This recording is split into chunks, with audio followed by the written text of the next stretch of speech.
大日本帝国海軍。かつてこの国に存在した巨大な武装組織は、ある一つの強烈な思想によって駆動されていた。攻撃至上主義である。敵より先に発見し、敵より先にかつ猛烈に撃つ。防御や兵隊よりも攻撃を重んじ、物量の差は精神力で凌駕する。猛訓練と大和魂をもって敵を粉砕することこそが帝国海軍の絶対的な美徳とされていた。事実、日清日露の戦役から太平洋戦争の激闘に至るまで、その前がかりな猛進は数々の戦術的勝利を日本にもたらしてきた。退くことは臆病であり恥である。いつしか組織全体がそのような精神主義という名の熱病に侵されていた。だがこの巨大な熱狂の波に抗い、冷徹なまでの科学的合理主義を貫いた一人の提督がいた。帝国海軍において最後に海軍大将へと昇進した一人、井上重義である。帝国海軍きっての知性と謳われた彼は、精神論が支配する巨大組織内において異端中の異端であった。彼は精神論や希望的観測を徹底して排除し、常にデータと論理、そして国際法的な根拠に基づいて物事を判断した。大韓巨砲主義の時代にあって戦艦の無用論を唱え、日独伊三国同盟には日本の国益を損なうとして命がけで反対する。しかしその理詰めの姿勢は血の気の多い海軍主流派からは理屈っぽく消極的であると疎まれ、彼は組織内で常に孤独な戦いを強いられていた。1942年5月、日本中が真珠湾攻撃以来の伝戦伝承という祝賀ムードに沸き返る中、井上重義は第四艦隊司令長官としてある作戦の総指揮を任されることになる。それが海戦の歴史を永遠に変えることになる珊瑚海海戦であった。史上初となる空母機動部隊同士の激突。互いの艦隊が一度も姿を見せることなく、はるか遠くから航空機のみで死闘を繰り広げたこの未知の戦場で、井上は帝国海軍の攻撃至上主義と真っ向から衝突するある重大な決断を下すことになる。それは目前の敵を追撃せず、作戦を事実上中止し、全軍を退かせるという決断であった。退くことは臆病か、それとも勇気か。狂気に満ちた戦場においてただ一人理性を保ち続けた異端の提督、井上重義の孤独な決断と帝国海軍が黙殺した重大な教訓の物語が今幕を開ける。1935年半ば、泥沼化する日中戦争の中で日本は国際的な孤立を深めつつあった。国内では破竹の進撃を続けるナチスドイツ、そしてファシスト党率いるイタリアと軍事同盟を結ぼうとする機運が急激に高まっていた。陸軍をはじめマスコミも民衆もバスに乗り遅れるなとばかりに日独伊三国同盟の締結を熱狂的に支持した。だがこの国家的な熱病に対し、政府中枢において最後まで頑強に抵抗し続けた3人の海軍軍人がいた。海軍大臣米内光政、海軍次官山本五十六、そして海軍省の政策決定を担う軍務局長井上重義である。世に海軍左派、あるいは海軍サンバガラスと呼ばれた彼らは、三国同盟の締結が必然的にアメリカ・イギリスとの全面戦争を招くことを正確に見抜いていた。中でも軍務局長であった井上の反対論は、精神論を一切排した冷徹なまでのデータと論理によって構築されていた。井上はアメリカの圧倒的な工業生産力、石油や鉄鋼などの資源供給能力、そして造船能力の統計データを並べ立て、英米を敵に回せば帝国の国力では到底太刀打ちできない。同盟は百害あって一利なしである。と、同盟推進派の陸軍将校や海軍内の強硬派を論破し続けた。論理で反論できなくなった推進派は暴力と脅迫に訴えた。井上のもとには連日のように右翼からの暗殺の脅迫状が届き、海軍省の執務室には護身用の担当が置かれた。それでも井上は一歩も引かなかった。軍人は政治に関与すべきではない。しかし国を滅ぼす外交政策には職を賭して反対せねばならない。それが徹底した合理主義者である井上の信念であった。しかし1939年、第二次世界大戦が勃発。やがて山本五十六は連合艦隊司令長官として海上へ去り、井上もまた軍務局長を退く。最後の防波堤であった米内内閣も陸軍の圧力により倒され、1940年、日本はついに日独伊三国同盟に調印する。理性が熱狂に敗北した瞬間であった。同盟締結後、航空本部長に就任した井上は迫り来る対米戦争に向け、帝国海軍の根幹を揺るがすもう一つの戦いを挑む。大韓巨砲主義の否定である。1941年1月、井上は海軍大臣に対し、新軍備計画論と題する憲白書を提出した。この中で井上は、当時極秘裏に建造が進められていた巨大戦艦大和や武蔵を名指しで批判し、こう断言した。これからの海戦は航空機と潜水艦が主役となる。巨費を投じて戦艦を建造しても、飛行機の攻撃の前には単なる鉄くずと化すであろう。井上は太平洋の広大な海域において、勝敗を決するのは戦艦同士の撃ち合いではなく、島々に前進基地を築き、そこから発進する航空機による制空権の奪い合いになるという、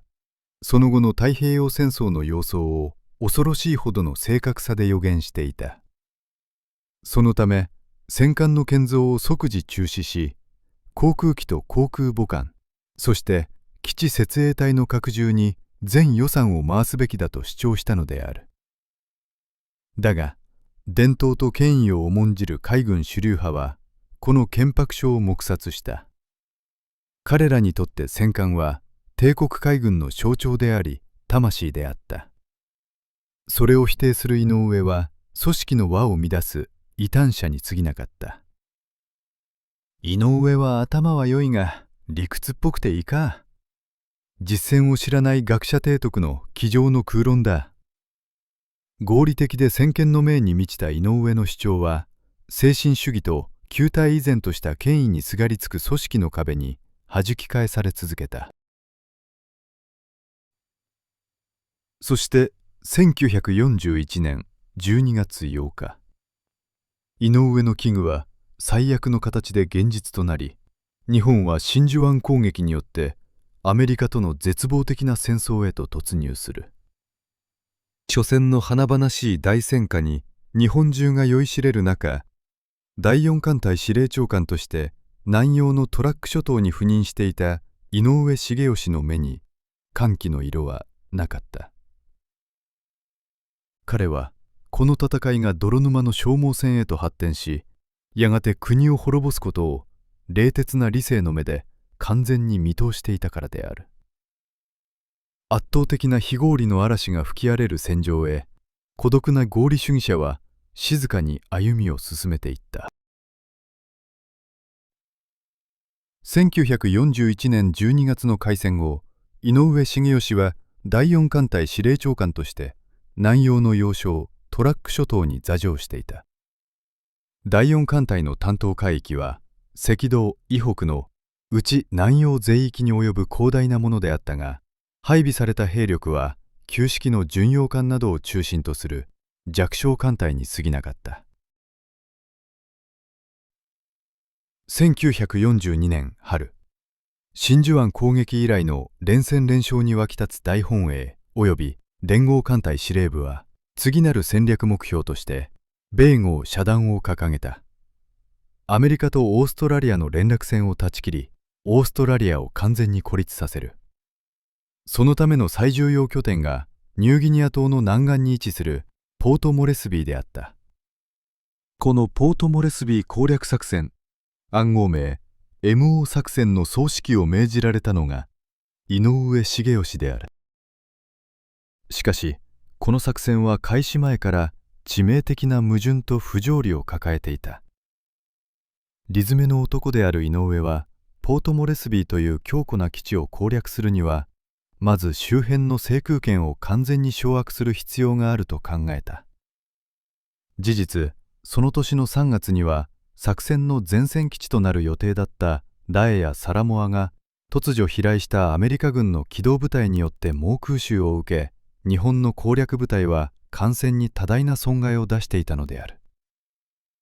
敵の航空兵力を決して侮ってはならない。井上はそう確信し、十分な準備期間の確保と基地航空隊の増強、そして強力な空母部隊の派遣を再三にわたり要請した。だが山本五十六率いる連合艦隊司令部の目はすでに別の場所を向いていた。太平洋の中央、ミッドウェー島である。連合艦隊は次期主作戦であるミッドウェー攻略に全力を注ぐため、MO 作戦をあくまで試作戦と位置づけていた。井上の要請に対し、連合艦隊がしぶしぶ貸し与えたのは、大母航空戦隊の大型空母、昇格と随格、そして小型の空母、商砲などであった。しかも、ミッドウェー作戦が控えているため、空母はすぐに返せ、という、極めて強引なスケジュールが押し付けられたのである。さらに派遣された空母、昇格と随格は直前まではるか西方のインド洋での作戦に従事しており、休む間もなく南洋へ引き返すという超過密スケジュールを強いられていた。そのため MO 作戦に向けた十分な訓練や各部隊間の事前の打ち合わせの時間は完全に失われてしまったのである。次期作戦に遅滞なきよう速やかに攻略せよ。連合艦隊司令部の要求は、現場の事情を無視した極めて非合理なものであった。加えて、上空援護を担うはずのラバウルの基地航空隊、第11航空艦隊は、井上の直接の指揮下にはなく、海軍特有のセクショナリズムによって十分な連携が取れる状態ではなかった。寄せ集めの艦隊と分断された指揮系統、そして何より、アメリカ軍はまだ本格的に反撃してこないだろうという日本側の希望的観測に基づく慢心。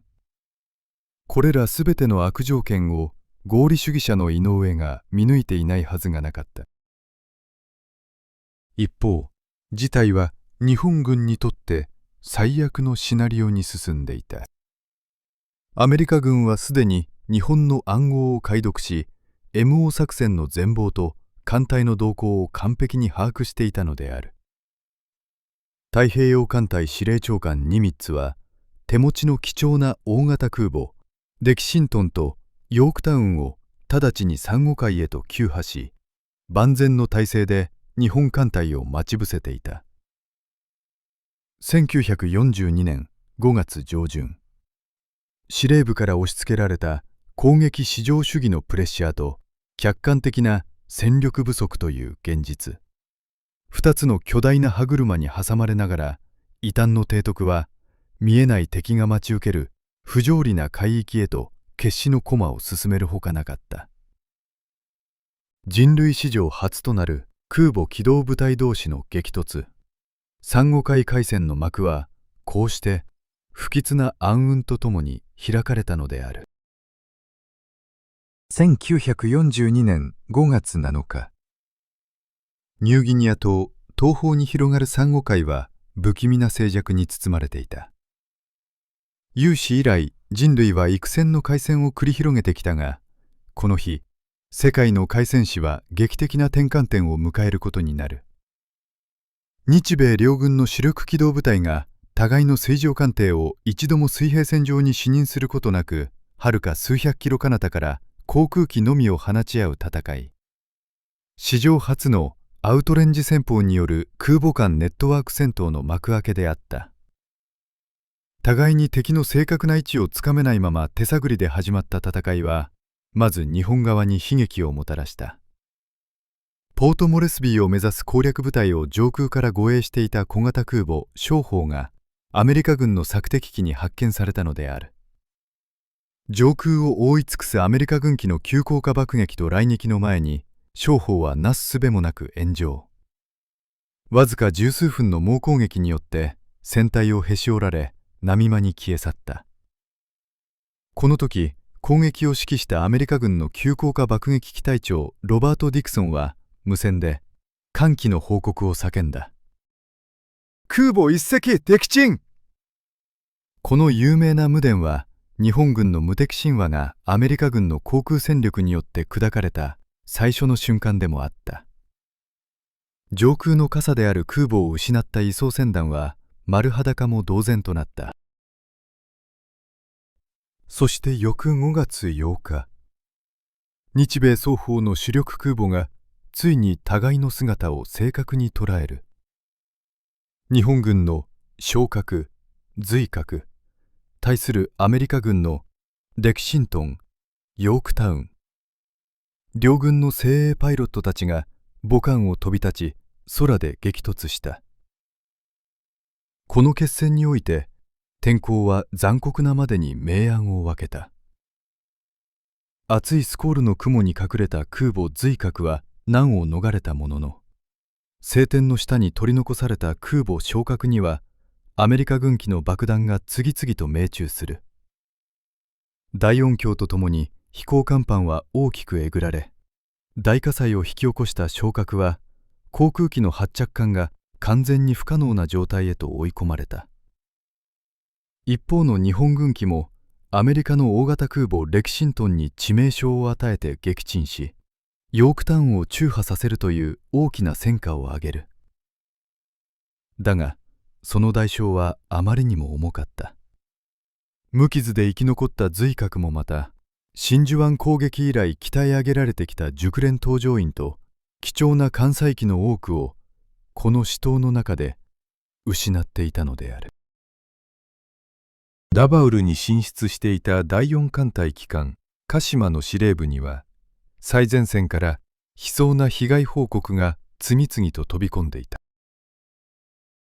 商法の沈没、昇格の大破、そして随格の航空戦力の枯渇。怒号と混乱が渦巻く作戦室にあって、司令長官の井上重義だけは極めて冷静に盤面を見つめていた。これ以上の進撃は全滅を意味する。敵空母に通撃を与えたとはいえ、自軍の上空を護衛する戦闘機はすでにない。この丸裸の状態でアメリカ軍の陸上機が待ち受けるポートモレスビーへ突入すれば、多くの将兵を乗せた輸送船団は海の底へ沈むことになる。現場の戦力と損耗率を客観的に計算し尽くした井上の脳裏には、精神論が入り込む余地のない一つの冷徹な結論が導き出されていた。1942年5月8日夜、珊瑚海での死闘を終え、第4艦隊司令部には前線から痛ましい被害報告が集まっていた。小型空母商法の沈没、主力空母昇格の大破、無傷で残った空母随格も作戦稼働可能な航空機はわずか数十機にまで激減していた。本来この MO 作戦の最終目的は敵の空母と戦うことではない。陸軍の部隊を乗せた輸送船団を無事にポートモレスビーへと上陸させることである。司令長官の井上成美は冷徹な数学者のように盤面の戦力を計算した。上空護衛の傘を失った丸裸の輸送船団が手つかずのアメリカ軍基地航空隊が待ち受けるポートモレスビーに突入すればどうなるか。結果は全滅以外にありえなかった。ポートモレスビー攻略作戦を延期。各部隊は北上し撤退せよ。それは目的達成が不可能であることを客観的に悟り、人命と艦船という国家の貴重な財産を無駄死にから守るための極めて論理的で勇気ある損切りの決断であった。だがこの退くという合理的な判断は、日本から遠く離れた前線で流された血を理解しない巨大な組織によって猛烈な非難を浴びることになる。瀬戸内海の柱島白地に停泊する巨大戦艦大和。安全な内地に位置する連合艦隊司令部は井上の撤退命令を知るや否や激高した。彼らにとって敵の大型空母を撃沈中破させたことは大勝利であり、手負いとなって逃げ惑う敵を地の果てまで追い詰め殲滅することこそが帝国海軍の絶対的な常道であった。なぜ残敵を追撃しないのか。井上は消極的すぎる。臆病風に吹かれたのではないか。連合艦隊参謀長宇垣まとめは自身の日記「戦争録」に第4艦隊への不満と怒りを書き連ねている。そして連合艦隊司令長官山本五十六は井上に対し、残敵を追撃しこれを殲滅せよという現場の実情と損耗を完全に無視した強硬な命令を突きつけたのである。帝国海軍において攻撃は組織のアイデンティティであり、退くことは最大の恥であった。成功体験に固執し本来の目的を見失った巨大組織にとって合理的な撤退という井上の思考は到底理解できるものではなかったのだ。上層部からの強烈な圧力に抗いきれず、井上はやむなく残存部隊に索敵と反転追撃を命じる。しかしすでに海域にアメリカ艦隊の姿はなく、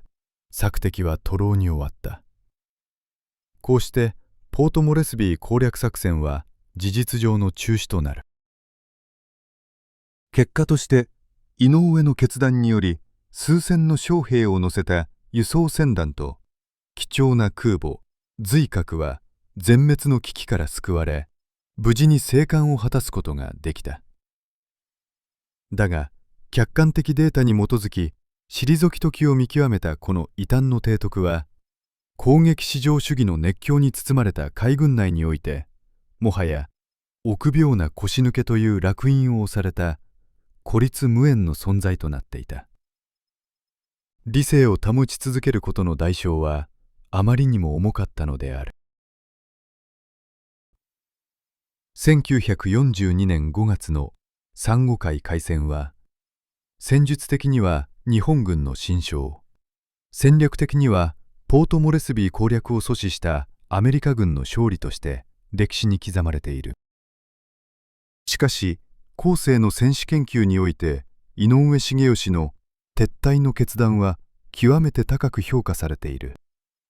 もしあの時連合艦隊司令部の命令通りに無理な追撃を行っていればどうなっていたか。無傷とはいえ航空機を持たない空母瑞鶴と丸裸の輸送船団はアメリカ軍の基地艦隊の格好の標的となり、海の底へ沈んでいた可能性が極めて高い。井上の客観的な損切りは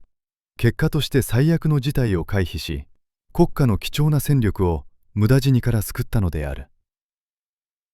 だが攻撃至上主義という熱病に侵された帝国海軍は、この異端の提督が突きつけた重大な教訓から目を背けた。珊瑚海海戦は日本海軍が近代的な空母間ネットワーク戦に直面した最初のケースであった。二元化された指揮系統がいかに現場を混乱させるか、そして熟練パイロットの喪失がどれほど致命的であるか。合理主義者である井上が身をもって示したこれらの問題点を連合艦隊司令部は真摯に検証することなく、井上の消極性が招いた取り逃がしとして片付けてしまったのである。対照的にアメリカは敗北の危機から多くを学んだ。珊瑚海で爆弾を受け、日本軍が撃沈したと思い込んでいた空母ヨークタウンは、ハワイに帰投するや否や3日3晩にわたる驚異的な突貫工事を受け、奇跡的に戦線への復帰を果たす。彼らは情報戦と冷徹なロジックに基づき、次なる決戦の地へと万全の体制で罠を張っていた。そして珊瑚海海戦からわずか1ヶ月後の1942年6月、ミッドウェー海戦。教訓を学ばず慢心と希望的観測のまま出撃した日本海軍は、主力空母4隻を一度に失うという取り返しのつかない壊滅的敗北を喫する。そこに珊瑚海で傷つき、また艦載機を失って再編成中だった昇格と髄核の姿はなかった。歴史の皮肉はそれだけではない。階級の上下にかかわらず、一つの作戦は一人の指揮官が統括すべきである。井上が珊瑚海で痛感したこの合理的な原則は、その後も海軍特有のセクショナリズムによって黙殺され続けた。翌1943年、ソロモン方面での航空作戦、伊号作戦において、再び機動部隊と基地航空隊の間で指揮系統が対立する。